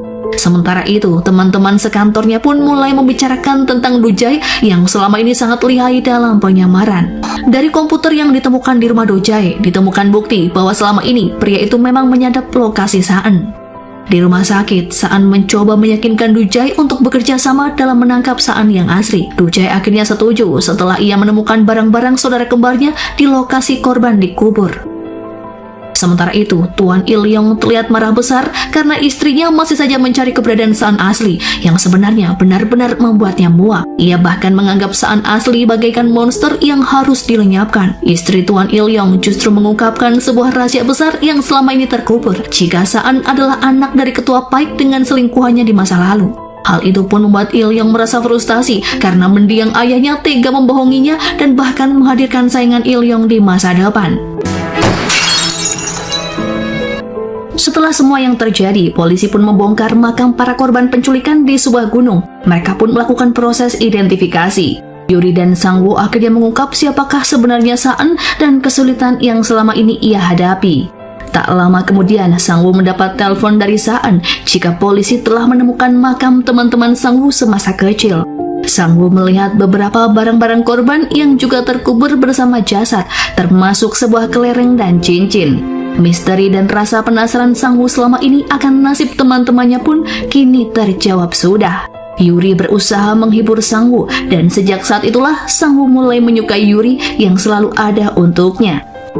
Sementara itu, In-ah dan Hee-ju terus berspekulasi setelah mengetahui jika Saan yang asli ternyata masih hidup dan tujuannya melakukan teror. Sepertinya ada alasan yang kuat mengapa kecelakaan menimpa keluarga mereka, yang diduga karena adik kandung Hee-ju yang bernama Yujin sempat melihat wajah Saan asli, mengingat kedua keluarga tersebut memang bertetangga. In-ah saat itu melihat ada bocah laki-laki aneh yang membuat Yujin menangis, dan sejak saat itulah bocah tersebut menghilang dan digantikan dengan seseorang yang lebih tinggi, yang tak lain adalah Saan yang saat ini sebagai suami Hee-ju. Tak lama kemudian, ibu Hee-ju datang hingga keduanya pun berdebat karena Hee-ju sudah muak selalu dipaksa oleh ibunya agar selalu patuh terhadapnya. 나처럼 무조건적인 복종을 하는 것도 아니라는 거. Di malam itu juga, Hee-ju memberikan kejutan bagi Saan. Ia berdandan sangat cantik dan mengingatkan Saan tentang perjanjian pernikahan. Hee-ju pada akhirnya tahu jika sebenarnya seseorang yang mengirimkan hasil tes DNA di meja In-ah adalah Saan sendiri. Karena jauh sebelum perjodohan itu terjadi, Saan memang sangat mencintai Hee-ju sehingga ia tak mau menikah dengan In-ah. Sementara In-ah sendiri tak mau menikahi Saan karena pria itu hanyalah anak adopsi. Setelah semua terkuak, Saan berjanji akan memulai hubungan yang lebih baik bersama Hee-ju hingga keduanya pun berciuman dan menghabiskan malam bersama. Berpindah pada Do-jae, pada akhirnya ia mendapati laporan jika kerangka saudara kembarnya telah diidentifikasi yang seketika membuatnya lega sekaligus bersedih. Do-jae pun merasa bersyukur jika Saan sang jubir ternyata bukanlah Saan yang selama ini ia kira seorang psikopat. Di lain sisi, In-ah dan Hee-ju mendesak Ketua Hong untuk mengakui apakah kesepakatan ayahnya dalam tragedi kecelakaan yang menyebabkan Yujin tewas dan ketulian yang menimpa In-ah. Ketua Hong seketika teringat perjanjiannya dengan Ketua Paik, yang mana saat itu Ketua Hong sebenarnya tahu penyebab kecelakaan itu terjadi. Namun ia sengaja menutupi fakta kecelakaan karena dirinya sudah berinvestasi pada kampanye Tuan Ilyong dan tak mau rencana mereka hancur begitu saja. 내가 이익보다 손해에 민감한 사람이라는 거. Dalam acara peringatan kematian Ketua Paik, terlihat Saan asli juga datang ke tempat tersebut. Namun sepertinya ia merencanakan sesuatu atas sepengetahuan ibunya. Terjadi keributan yang mana Ketua Hong membawa senjata dan menyinggung soal keberadaan anak Ilyong alias si psikopat. Tuan Ilyong yang memang tak tahu apa-apa hanya bisa terdiam terpaku. Tak lama kemudian terdengar suara ledakan yang membuat mereka berhamburan keluar untuk menyelamatkan diri. Di waktu yang bersamaan, dengan bantuan Do-jae, polisi pun berhasil melacak keberadaan Saan yang asli. Saan pun sangat terkejut karena lokasi Saan asli ternyata berada di upacara peringatan kematian Tuan Paik. Kebakaran pun tak dapat terhindarkan. Psikopat rupanya memanfaatkan kondisi tersebut dengan membawa kabur Hee-ju. Saan asli merasa jika Saan sudah merenggut semua kebahagiaannya, sehingga kini ia pun akan merenggut kebahagiaan Saan dengan menghabisi Hee-ju. Hee-ju yang dalam keadaan terintimidasi justru berniat mengorbankan dirinya demi melindungi Saan. Ia nekat memacu pedal gas dengan menabrakkan mobil agar Saan terbebas dari bayang-bayang ancaman sang psikopat. Dan sejak saat itulah Hee-ju menghilang. 수색대원들은 보트를 타고 주변을 수색합니다.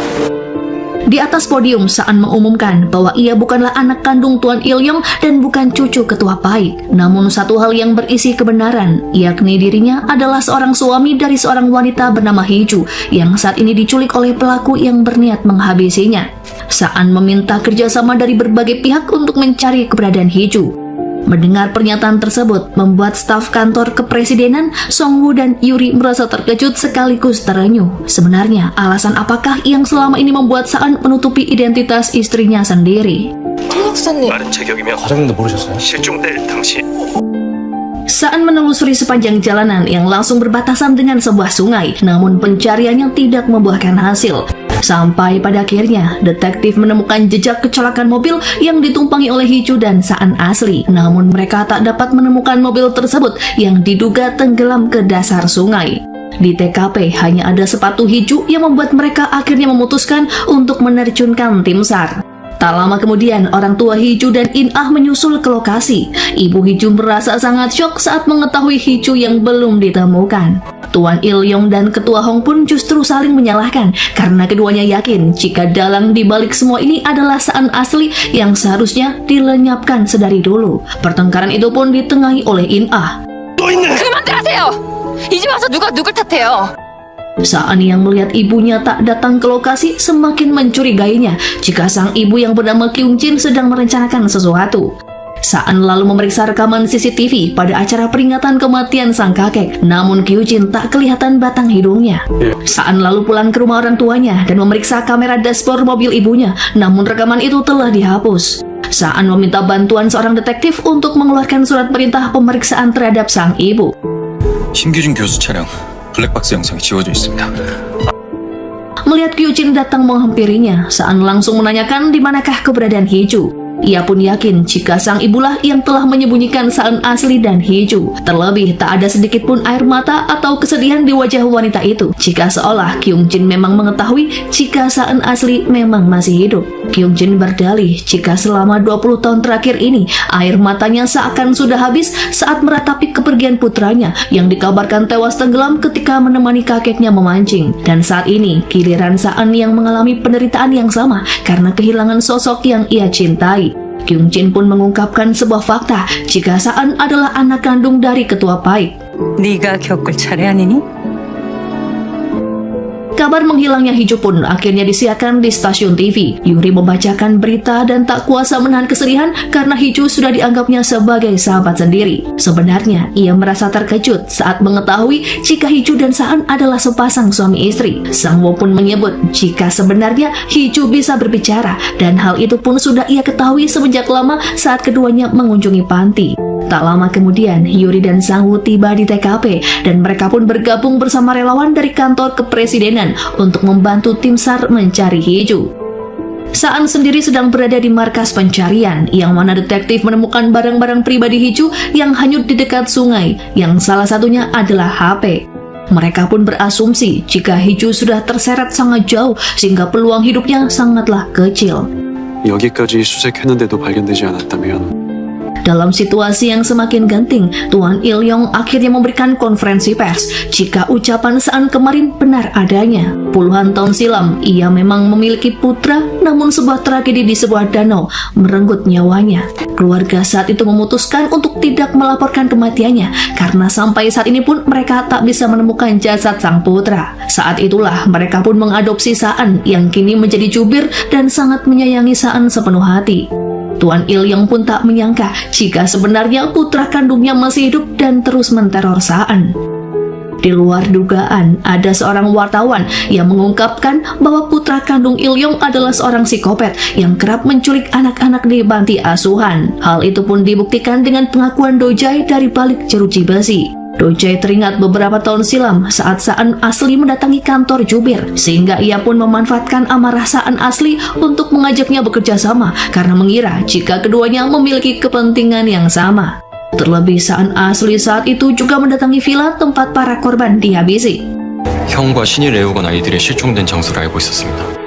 Tak lama kemudian, beberapa polisi datang dan menangkap Kyung-jin atas tuduhan penghilangan nyawa. Saat diinterogasi, detektif pun mengungkapkan sebuah fakta jika Kyung-jin adalah pelaku yang menghabisi ketua PAIK saat pria parubaya itu dirawat di rumah sakit. Di rumahnya, Ibu Hiju sangat terpukul dengan nasib yang menimpa putrinya. Ia menyesal karena telah memaksa putrinya untuk menikahi pria kaya raya dan berharap Hiju bisa hidup bahagia. Namun sebaliknya, ternyata Hiju justru menderita. In-ah lalu menemui ayahnya agar ia bisa segera mengambil sikap dan mengakui di depan publik sebenarnya perjanjian apakah yang kedua keluarga ini buat 20 tahun yang lalu. Berita penangkapan Kyujin membuat mereka sangat terkejut karena mengira jika korban yang dimaksud adalah Hiju. 살인?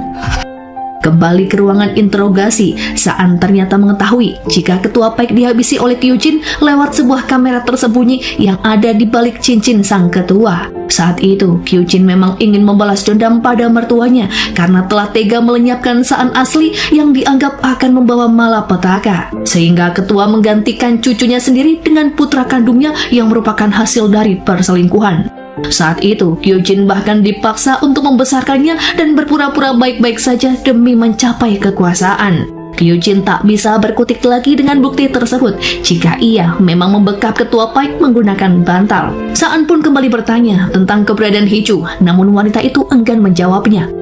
Ternyata sebelum mobil putih tersebut terjatuh ke sungai, Kyujin memerintahkan sekretarisnya yang bernama Tuan Min untuk membawa keduanya ke tempat rahasia. Saan yakin jika Hiju sengaja dibiarkan hidup karena Kyujin memang ingin menyiksa batin Saan selama bertahun-tahun untuk menemukan keberadaan Hiju yang tak akan kunjung membuahkan hasil. 반드시 살려두셨을 겁니다.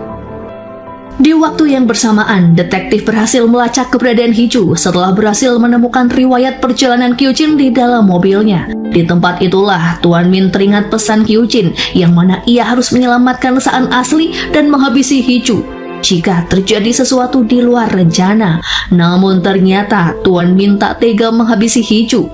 Ia justru membangunkan gadis itu dan menyuruhnya untuk segera melarikan diri. Sementara ruang tempat Saan asli disekap justru digembok berlapis agar psikopat itu tak bisa melarikan diri untuk selama-lamanya. Dengan langkah tertati-tati, Hiju berusaha meminta bantuan tepat di saat iring-iringan mobil Saan dan para polisi menuju ke tempat rahasia. Tuan Min yang menganggap masalah sudah selesai justru dikejutkan dengan kemunculan Tuan Il-yong. Sebelumnya, Il-yong memang curiga jika Tuan Min dan istrinya sedang merencanakan sesuatu sehingga ia menguntitnya. Rupanya Tuan Il-yong ingin membayar perbuatannya, yakni dengan menghabisi putranya sendiri yang memiliki gen mengerikan. Karena di bawah ancaman, Tuan Min terpaksa membuka pintu ruangan Saan asli hingga pada akhirnya ayah dan anak itu pun terlibat perkelahian yang mengakibatkan Tuan Min dan Il-yong terkena luka tembak. Saan asli segera mengejar Hiju yang masih berada di sekitaran tempat rahasia. Hiju yang merasa sangat ketakutan akhirnya bisa bernapas lega saat ia melihat ada mobil yang melintas tak jauh dari tempatnya berada. Ternyata mobil tersebut dikendarai oleh Saan sang pujaan hati. Keduanya pun berpelukan sembari terisak. Karena melihat keadaan Hiju yang sangat menyedihkan, Saan pun menggendongnya ke mobil dan Hiju berkata jika psikopat masih berkeliaran dengan membawa senjata. Polisi pun segera menyisir area tersebut, sementara Hiju dan Saan segera menuju ke rumah sakit terdekat. Namun belum jauh Saan menyetir, keduanya dikejutkan dengan kemunculan Saan asli yang meminta Saan untuk keluar dari mobil dan berbicara dengannya. Meskipun sempat ragu, namun Saan berniat mengakhiri semua ini dengan membujuk Saan asli untuk segera menyerahkan diri. 우리 둘이 얘기하자. 더 이상 홍희준은 끌어들이지 마. Di tengah pembicaraan keduanya, entah apa yang Saan asli bisikan ke telinga Saan yang seketika membuat pria itu terpukul dan merasa putus asa dengan semua yang terjadi. Sementara Saan asli justru merasa puas karena telah membeberkan sebuah rahasia. Tak lama kemudian polisi pun datang dan mengepung Saan asli. Namun karena tak mengindahkan petugas dan menembak Saan, sang psikopat pun terpaksa dilumpuhkan dan tewas seketika. Hiju meratapi keadaan suaminya yang terkapar bersimbah darah. Seketika ia pun menyesal karena mengapa tak sedari dulu ia mengakui jika sangat menyukai Saan saat keduanya masih remaja. Andai saja Hiju mengakuinya sejak awal, mungkin ia dan Saan bisa merasakan kebahagiaan selama 3 tahun bersama, sebagaimana pasangan suami istri lain yang memadu kasih. Namun kini semua terasa pupus sudah karena waktu tak akan mungkin terulang dan yang tersisa hanyalah kehampaan, kesendirian dalam penyesalan yang tak berujung. Setelah insiden tersebut, Hiju dan Saan sama-sama dibawa ke rumah sakit. Hingga 4 hari berlalu, Hiju pun sadarkan diri. Namun sayang, ia mendapati jika Saan menghilang bak di telan bumi dan keluarganya pun tak ada yang mengetahuinya. Stasiun TV mengabarkan jika Saan telah mendonasikan seluruh warisan dari ayah kandungnya kepada masyarakat yang membutuhkan. Ia juga mengundurkan diri dari jabatannya sebagai jubir kepresidenan. Semua staf dibuat kehilangan sosok atasan yang sangat mereka hormati. Sementara itu, Kyujin dan sekretarisnya ditahan untuk diselidiki tindak kriminalnya. Tuan Min rupanya diperintah oleh Kyujin untuk mendorong mobil itu ke sungai dan menyebarkan barang-barang Hiju untuk mengacaukan penyelidikan polisi. Di dalam tahanan, Kyujin tak kuasa menahan rasa sedihnya karena kini ia telah kehilangan putranya untuk selamanya. Kyujin pun mengingat saat terakhir bersama Saan asli dan ia merasa gagal menjadi seorang ibu karena tak bisa melindunginya. 엄마 널 다시는 잃고 싶지 않다고. Beberapa waktu pun berlalu, Tuan Il yang menyatakan permintaan maafnya di depan publik jika ia mundur sebagai kandidat calon presiden. Ia menyesal atas apa yang terjadi dan berjanji akan memperbaiki diri dengan meninggalkan latar belakang keluarga dan menjadi rakyat jelata. 6 bulan kemudian, Kyujin dijatuhi hukuman penjara seumur hidup atas kematian ketua PAIK, sementara Tuan Min dipenjara 5 tahun. Hubungan antara Yuri dengan Sang Woo terlihat semakin dekat saja. Keduanya sangat bahagia ketika mengunjungi panti asuhan dan berbaur bersama anak-anak di sana. Bahkan Saan juga mendonasikan sebagian uangnya untuk panti asuhan tersebut. 백사원 대변인 전 재산 완원. 들었죠? Di rumahnya, Hiju masih bertahan dalam kesendirian sembari terus menunggu kabar dari Saan. Ia melakukan segala cara dengan mengumpulkan informasi tentang suaminya, termasuk menjenguk Dojai di tahanan. Selama bertahun-tahun menjadi asisten pribadinya, Hiju yakin jika Dojai mungkin memiliki petunjuk tentang sang suami. Dojai pun menyebut jika setelah tragedi ini berakhir, Saan pernah berkata jika ia hanya ingin hidup bersama orang yang ia cintai. Namun jika kini Saan menghilang, itu berarti ada sesuatu yang membuatnya berubah tujuan. 먼지처럼 사라질 거라고 하셨습니다. Tak hanya Dojai, bawahan Saan pun juga mengakui jika selama ini Saan kerap menunjukkan usahanya untuk menjadi suami yang baik. Ia bahkan mempelajari bahasa cinta dan kata-kata romantis. 좋은 남편은 어떻게 되는 건지. Dari keterangan ayah kandungnya pun, Hiju akhirnya tahu jika Saan sering mengajak ayahnya makan di restoran tonkatsu tanpa sepengetahuan Hiju. Pencarian terhadap Saan selama berbulan-bulan sepertinya belum menunjukkan kemajuan. Namun Hiju seakan tak rela jika Saan menghilang begitu saja. Hingga suatu malam, In-ah datang berkunjung dan berusaha menghibur Hiju agar ia tak larut dalam kesedihan. Hiju tetap pada pendirian dan akan menunggu Saan apapun yang terjadi. In-ah dengan tegas menyuruh Hiju untuk melupakan Saan karena pria itu tak akan pernah kembali. Sepertinya In-ah mengetahui apa yang menimpa dengan Saan, namun ia tak ingin berbicara terlalu banyak kepada Hiju. Air mata Hiju pun tumpah di depan kakak tirinya itu. Ternyata beberapa waktu yang lalu, In-ah memang pernah dihubungi oleh Saan untuk bertemu di rumah Abu mendiang adik kandung Hiju yang bernama Yujin. Suatu malam, panggilan telepon internasional pun datang ke HP Hiju yang membuatnya sangat yakin jika si penelpon adalah Saan karena kode nomor telepon tersebut mengacu pada negara Argan. Tak hanya itu saja, keesokan harinya Hiju mendapatkan surat yang berisi ucapan terima kasih atas donasi yang Hiju berikan pada sekolah bahasa isyarat di negara yang sama. Padahal Hiju tak pernah sekalipun menyumbangkan apapun. Hiju yakin jika ini merupakan sebuah petunjuk sehingga ia harus pergi ke negara tersebut untuk mencari keberadaan Saan. Sempat Hiju mendapatkan pertentangan dari bawahan Saan karena negara Argan sedang konflik dan akan sangat berbahaya jika Hiju pergi seorang diri. 난 뭔 소린지 잘 모르겠고 뭐 아르간에 있을 만한 걸 알면 뭐요. Keyakinan Hiju semakin memuncak saat ia tahu jika di negara Argan ada sebuah tempat yang memiliki pemandangan senja yang sangat indah dan Saan pun pernah mengunjunginya saat masih bekerja sebagai wartawan.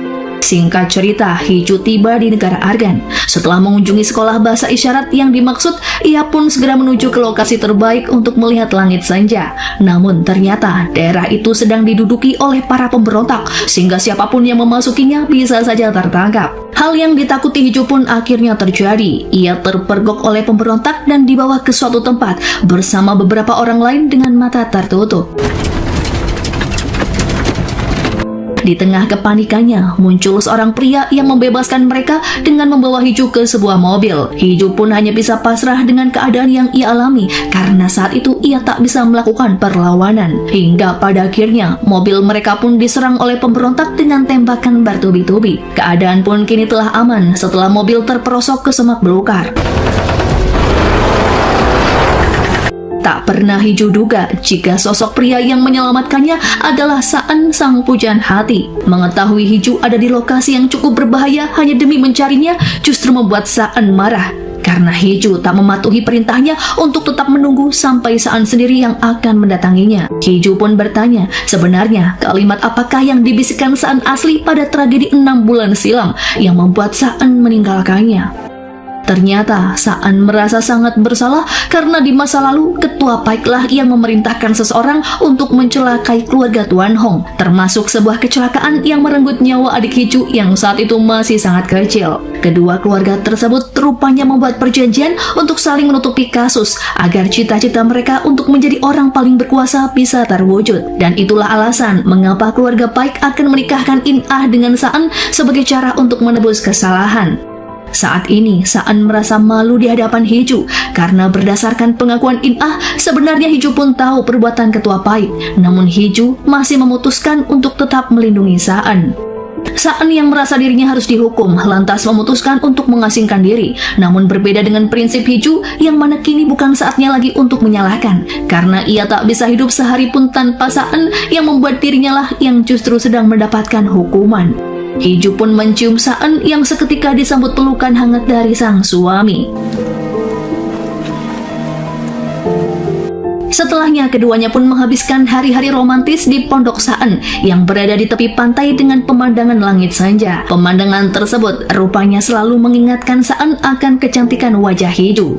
Beberapa waktu kemudian, Saan dan Hiju memutuskan untuk bercerai dan menikah ulang dengan identitas Saan yang baru sebagai Paik Yuyon. Keduanya hidup bahagia dan tinggal di sebuah rumah yang selalu terisi dengan cinta dan canda tawa. Suatu hari, teman-temannya pun berkunjung, termasuk Yuri dan Sanggu yang juga akan mengumumkan rencana pernikahan. 결혼해요. Hiju berusaha memperbaiki hubungan dengan ibu dan ayah tirinya.